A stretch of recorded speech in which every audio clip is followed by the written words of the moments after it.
Well, good morning. Welcome to North Point. It's good to see your faces.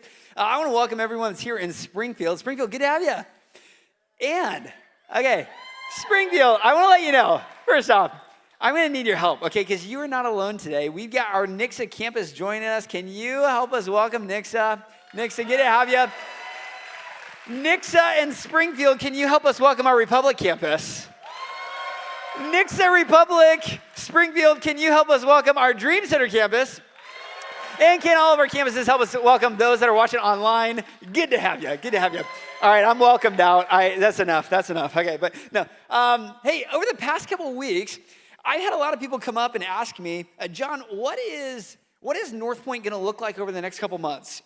And that's a great question. And here's what I love about North Point, is we talk a lot about this mission. You might have heard that, right? And our mission, we exist to be a safe place for people to find and follow Jesus, right? That's why we're here. That's why we do what we do. It reminds us what's important. We filter everything through that. And what I love about this place is that we don't just have a mission. We also have, it's actually called a mission vision. So what we do, which is our mission, is actually where we're going, which is our vision. And so we believe that what we do is so stinking important, given from God, to say, how do we create a type of safe place that people experience Jesus in a unique way, that they decide to find him, they follow him. And that is not something that changes next week or next year or a decade from now. You know, it's funny. So 3 months from now, if you walk into North Point, here's my prayer, that this would be a safe place for people to find and follow Jesus. And if you were asking me, like, what is this place going to look like in 10 years?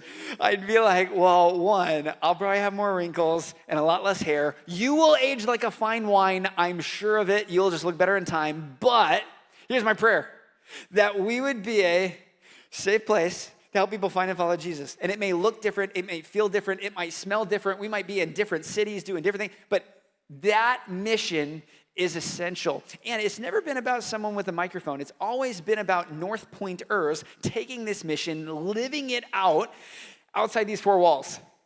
And what I love is it ain't gonna change. And so I'm so proud of North Point in this process. In fact, like, this is how I kind of look at it. Anyone here ever been to St. Louis? You ever been to St. Louis? You get it? And Nixa, you ever been there? Okay. Who here has ever been to the St. Louis Arch? Like, you ever been up in the arch? Okay. Dream Center, Republic. Okay. A few of us. All right.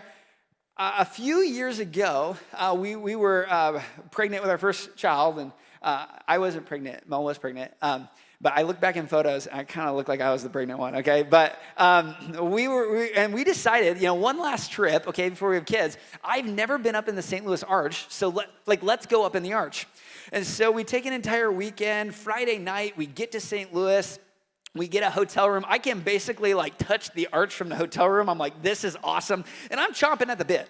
I'm like, let's go now. Why would we wait till tomorrow? And so we get down from the hotel. It's a little rainy, but I'm like, we're right here. Let's just walk to it. Bad decision, okay? So, it starts pouring down rain. There's construction all around the arch. We spend 45 minutes going all the wrong ways to get there. Okay, we're waddling around, and by the time, it's just downpouring rain, we can't get, I'm like, let's just give up, okay? And let's go eat at the Cheesecake Factory, the finest establishment in the land, of course.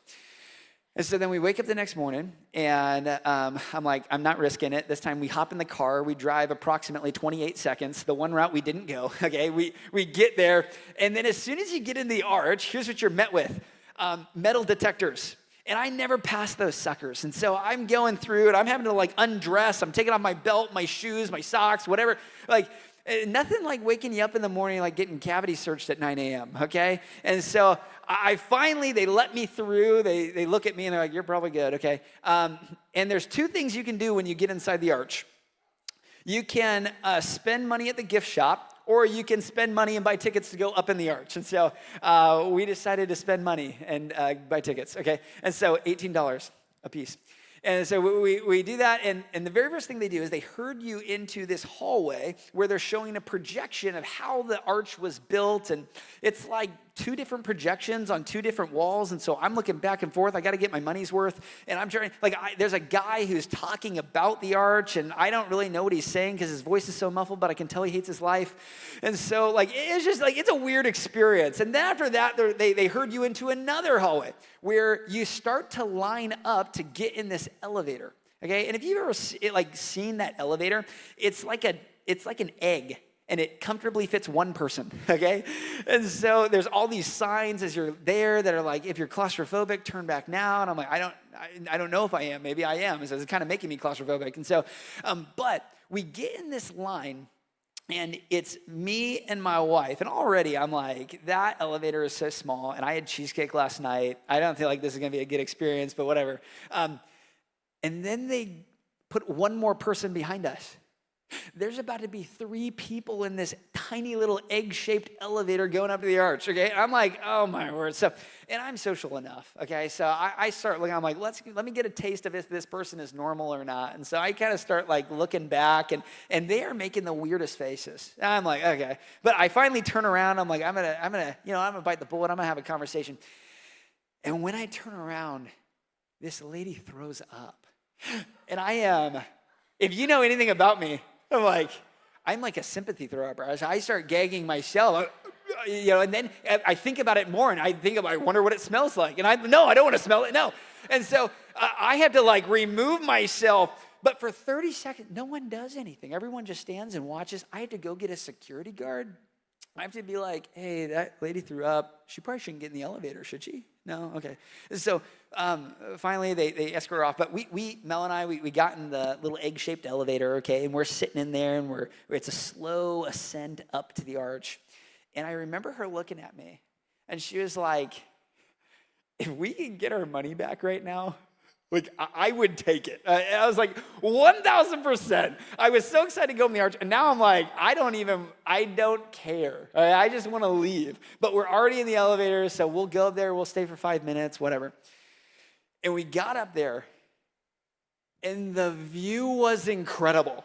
Like, it was amazing. I was like, this is so worth $18 a person, okay? Like, it was great.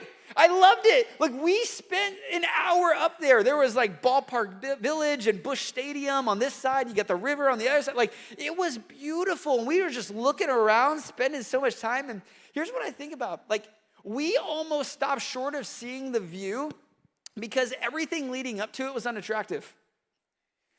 And when I think about church, like, I wonder how many people stop short of seeing the view of Jesus because everything leading up to it was unattractive. And I'm like, at North Point, we have this opportunity, whatever campus you're at, to provide the kind of experience that removes as many obstacles as possible so that people can see the clearest view of Jesus, because we believe that view is so stinking worth it. And when people show up for a million different reasons, when people show up and they might be just appeasing a spouse, or they might be promised lunch from a parent or whatever, or maybe they thought this weekend was Jeremy and Leanne's last weekend. Sorry, you're a week late. Okay, for whatever reason you showed up this week, like, our goal is it doesn't matter the way you came in. We pray that you're able to leave and see a clearer view of Jesus. Like, that's what we're all about. So in everything we do, whether it's our communication, whether it's our worship, whatever it's like our doors, like whatever it is, how do we point people to Jesus? And so even our series, as we're continuing through the series, Invisible Jesus, house setting, yeah, that fits.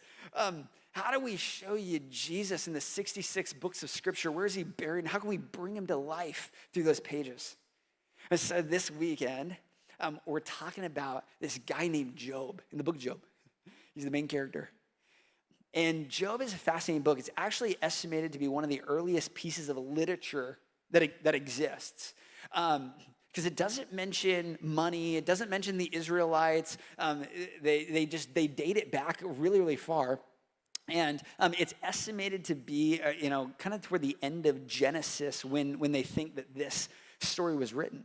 And what it's called, the story, it's called wisdom literature.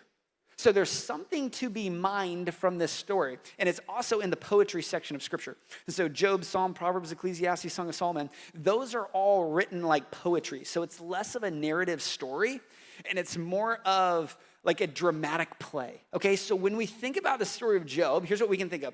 It's like a Netflix episode or a Netflix series, okay, where there's a lot of twists, there's turns. You're like, that's odd. That was written uniquely. Like, and there's some cliffhangers because it's poetry. In fact, if we think about the very first scene, okay, if this is the Netflix series and you turn it on, click, and you got that very first scene, it pictures Job. This man who is blessed, this man who has success. He's got everything you could ever want, okay? That's Job. In fact, here's what it says about Job if we were setting the scene. It says, in the land of Uz, okay, say Uz. Uz. In the land of Uz, there lived a man whose name was Job. This man was blameless and upright. He feared God and he shunned evil. He had 7 sons. And he had 3 daughters. And he owned 7,000 sheep, 3,000 camels, 500 yoke of oxen, and 500 donkeys. And he had a large number of servants. He was the greatest man among all the people in the East. So that's Job. Picture of success. And I know that reads like a Farmers Only ad. Okay, they've got like all this stuff, and that's a bio in a health, wealth, lifestyle magazine. It's so nice. But here's what I want you to imagine. What if you had the type of success that Job had? Okay, just picture that for a second. Picture that everything you'd ever wanted, you got. Like, can you imagine that? And I don't know what success looks like for you. Maybe success looks like more zeros in your bank account. Maybe success looks like the reputation of a saint. Maybe success looks like popularity and Instagram followers. Maybe success just looks like you have the type of margin in your schedule where you can go play golf every day. Maybe success looks like I can just use all the paper towels I want and my wife won't yell at me. Maybe success looks like getting through an IKEA with your marriage intact. Okay, I don't know what success looks like for you, but picture that. What if you had everything you ever wanted? What do you think that would do to your faith? In fact, I was thinking about this. If God gave you success, would it strip your faith? Or would it strengthen your faith? If God gave you success, if God gave you the type of success, whatever you imagine, which by the way, some of you already knew that point because auto message fill-in notes are back in the app. You are welcome, baby, okay? I hear the people, I give them what they want, okay? But if God gave you that kind of success, okay, if he gave you that kind of success, what would that do to your faith? Would it strengthen it or would it strip it? Which one? Is that the kind of times when things are going great and amazing? Is that when you are like, God, thank you? Is that the time when you're like, wow, I acknowledge him. Every good and perfect gift comes from him, amen? Or is that the time in your life when you need God the least, and so you acknowledge him the least? What would success do to you? And it's funny, anytime you get success, you realize real quick if you were chasing success or if you were chasing God. And when we look at Job, here's what it says about Job. It says this is one of the few guys that could handle success. It says this man was blameless and upright. He feared God and he shunned evil. And that's not what people said about Job. That's what God said about Job. This isn't a fun game, but what do you think God would say about you? We got to think about that. Just a fun thought. I'll let you dwell on that. But of course, if this is a Netflix series, like it can't stay like this. There's got to be some drama. Something's got to happen, right? And so if we were thinking like, here's the next scene. The next scene is like, this would be a hit at the Branson Sight and Sound Theater, okay? But this next scene is the devil and God, they meet. And so the devil, he reports to God with the angels. And God sees him. He's like, devil, what are you doing here? And the devil's like, well, I've just been going to and fro on the earth. And God's like, you see my boy Job? I love that guy. And the devil's like, yeah, well, he only loves you because of the success that you've given him. And God's like, want to bet? I'm just kidding. God wouldn't bet. Maybe he would. I don't know. But he's like, fine. How about this? Everything that Job owns, everything that's in his possession, I'll give you control over, but you can't kill him. And so the devil gets this grin on his face and he starts scheming. End of episode. Okay. That's when you're like, babe, we got time for one more? Yeah, let's just do one more. Okay. But like, what do you do with, isn't that fascinating? Like that's written very interestingly. Like we know something about Job that he doesn't know, that there's this conversation going on in the heavens. If I was Job and I knew that, I'd be like, God, keep my name out of your mouth, okay? Like just let me fly under the radar. Don't even think about me. Don't bring me up. Thank you for the success later. Like that's how I would feel, okay? But it's funny. Like if you do have time for one more episode, okay? Here would be the next episode. Here's what it would be called. How quickly can Job's life fall apart? And so in fact, actually, I got a timer. Can we throw that up here? Okay, I've got a timer right here. And what I want to do is I just want to read that how quickly things change for Job, okay? We ready? You can start the timer in 3, 2, 1, go. One day when Job's sons and daughters were feasting and drinking wine at the oldest brother's house, a messenger came to Job and said, the oxen were plowing and the donkeys were grazing nearby, and the Sabaeans attacked and made off with them. They put the servant to the sword, and I am the only one who escaped to tell you. While he was still speaking, another messenger came and said, the fire of God fell from the heavens and burned up the sheep and the servants, and I'm the only one who escaped to tell you. While he was still speaking, another messenger came and said, the Chaldeans formed 3 raiding parties and swept down on the camels and made off with them. They put the servants to the sword, and I am the only one who escaped to tell you.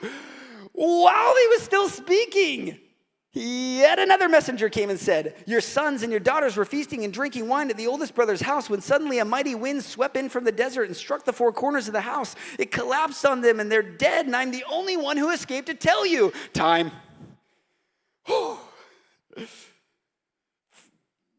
53 seconds. How crazy. Thank you. You didn't have to. Thank you. How crazy is that? In 53 seconds. That's faster than how the weather in Missouri changes, okay? 53 seconds. Job's entire life looks different. For like the first 5 verses of Job, I'm jealous. Like, man, this must be nice. Now I'm like, Job needs a second job. Like, I don't know how he's going to recover from this. Like, so many things change in Job's life like that. I know you're like, well, as a Netflix series would, making it dramatic. But I'm like, honestly, I don't feel like that's too different from our lives. Like, I believe that.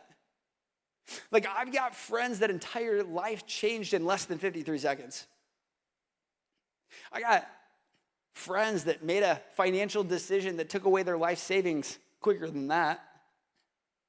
I got friends that found out something about their family and years and years and years and years of trust. It's over. Less than 53 seconds. I was grabbing lunch with a couple the other week, and they were telling me about how they lost one of their children. And in the blink of an eye, everything in their life looks different now. Nothing is the same. How do you respond when you experience pain like that? I was thinking about this. If God took away success, would that strip your faith or would that strengthen your faith? If God took away your success, what would that do to your faith? Very quickly, you would be something would be revealed within you.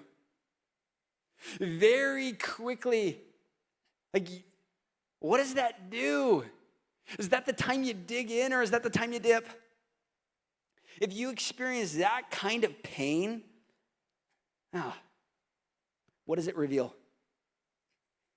If we look at Job, one of the few people who could handle success, what did his life look like when he handled depress?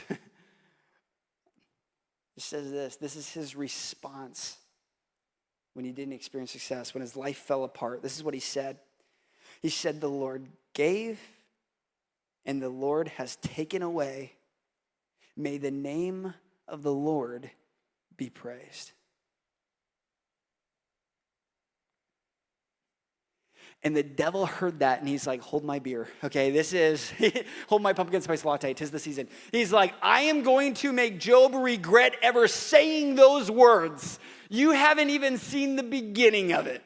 And so what the devil does is he's like, okay, that's how we're going to play. He starts attacking Job's body, and he gets all these sores and boils. It actually says that Job has to take a piece of pottery, and he scrapes it and like itches himself with it because just how painful everything is, like the blood and the pus. Oh. And so then what happens is he has some friends that come by to support him. How beautiful is that? Okay, and what they do, it says in Scripture that they sit shiva. Okay, they sat shiva with him. Don't say that 6 times fast with the microphone, okay? It's dangerous. They sat Shiva with him, okay? And what that just means is like they were physically there for him. They were emotionally there for him. They didn't speak unless spoken to.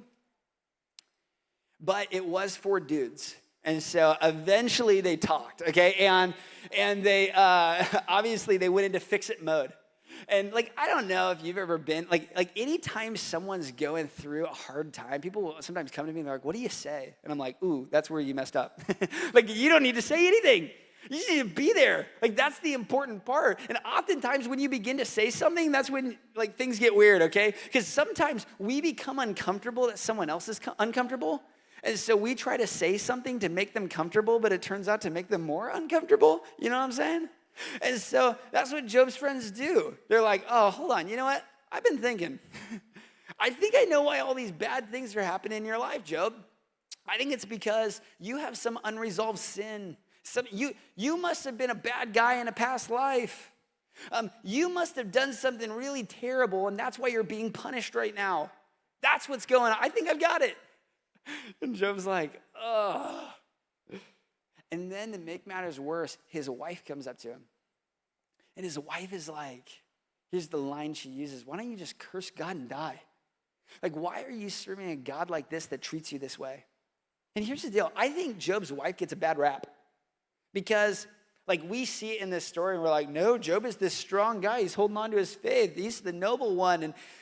But if we think about it, like, Job lost 7 sons and 3 daughters, and that was his response.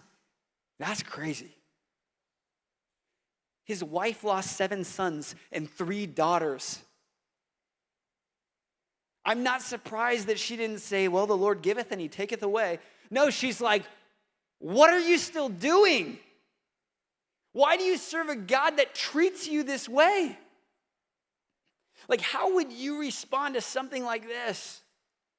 I was thinking, okay, not all pain is God testing you, but all pain will test you. Like, not all pain is, oh, there's a discussion in the heavens about you, and God's allowing, so not all pain is God testing you, but here's what I do know, that all pain will test you. It's just the truth. We can often ignore pleasure, but we can't ignore pain. It tests something in us, and I don't care if it's the pain that you cause because of the consequences of your own decisions, whether it's the consequences of someone else's decisions that you now have to deal with, whether it's just you live in a world like this that sometimes brings a lot of pain. For whatever reason, it tests you. It shows you what were your motives. It tests your foundation. It tests what you believe. It tests your grit. It tests why you do what you do. That's what pain does. And when we think of Job, Job had that response. He gives and he takes away. And we see in moments of success, he was able to hold on to his faith. But what happened is his success didn't go to his heart, but his pain started, or his success didn't go to his head, but his pain started going to his heart. In fact, it says this, it took 30 verses for Job to finally get here. But he finally starts this dialogue with God. He says, God, you toss me about in this storm. God, after all this stuff, why am I like a pawn that you're just moving around at whatever will you want? He finally has this real version of like, which by the way, that's relatable. That's the Job I'm like, that's my man. Like I get that Job. I didn't get the first version. And Job begins to be so real with God of just yelling at him about his pain. And here's what I love. Here's what this shows us. You can be mad at God. You can yell at God. You can be confused. You can be frustrated. And you can still follow God. Those things are not mutually exclusive. He wants you. And when I think about like some of the worst pain I've received in my life, I still think about this all the time. Early on when we had our daughter Sloan, we found out very quickly she wasn't like all the other kids. It wasn't walking right, wasn't talking, wasn't eating well, wasn't sleeping well. And, obviously, when that happens, you're just like, okay, we're bad parents. Okay, we got to be better parents. And so we started this whole regimen of like, okay, we're going to be with her every night. We're going to work on these things. And quickly, things got worse. And they never progressed any better. And so we decided to take her into the doctor, and they ran some tests and some more tests and some more tests.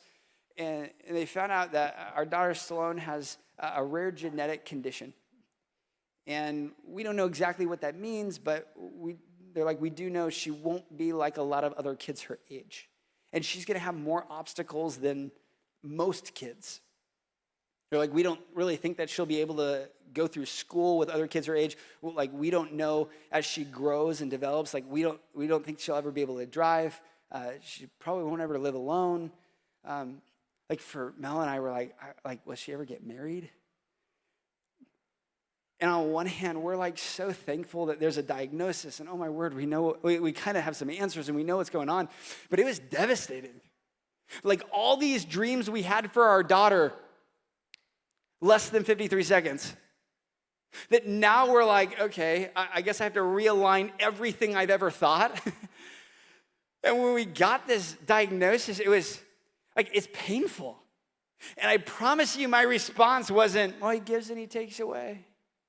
I was like, God, why are you tossing me around in the storm? I never expected my life to be perfect. I never expected things to be, just exactly how I planned. But this wasn't even on my radar. And if I could trade places with my daughter, in a heartbeat, I would do that.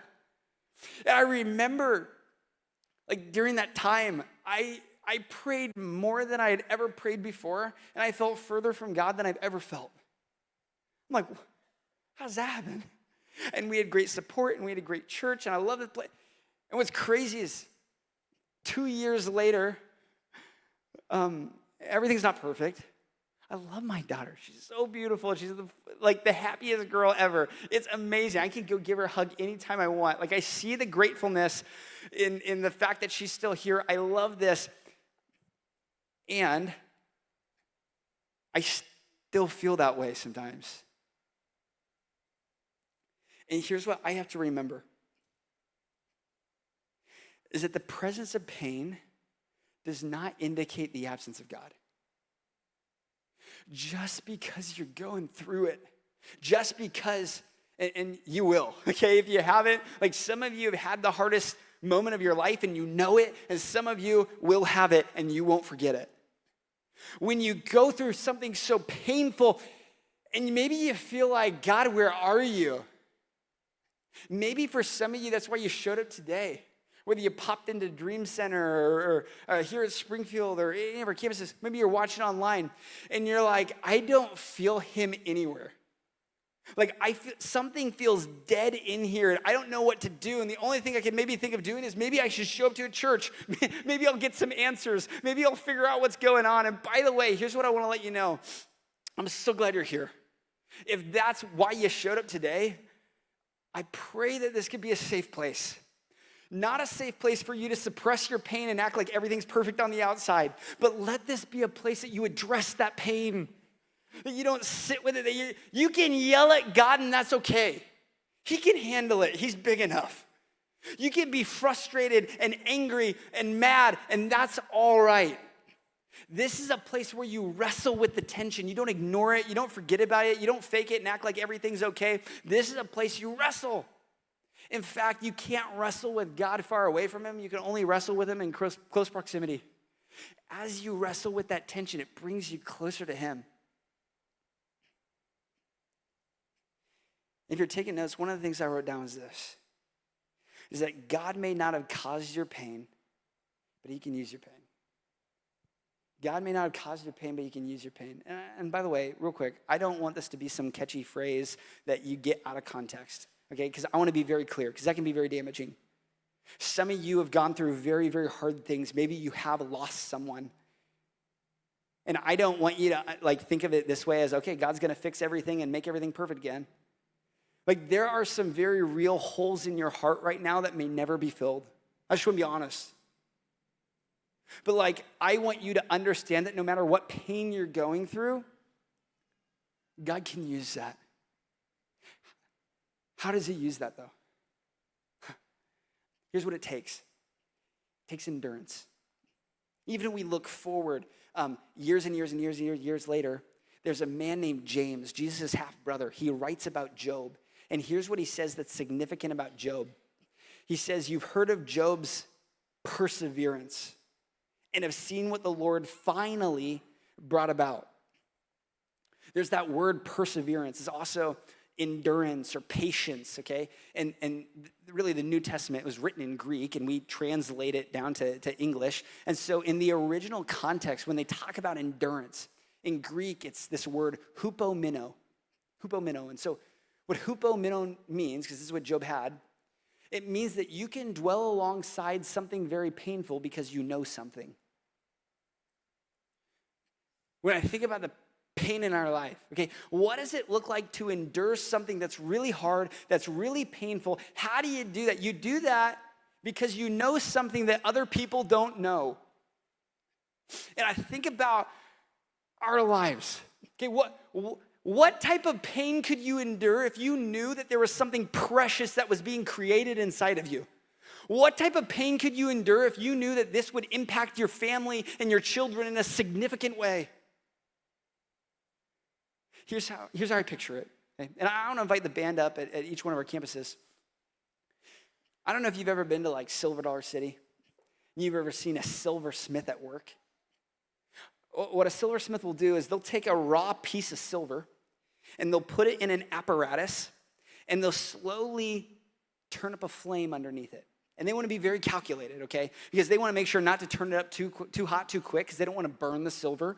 But what they want to do is slowly melt the silver.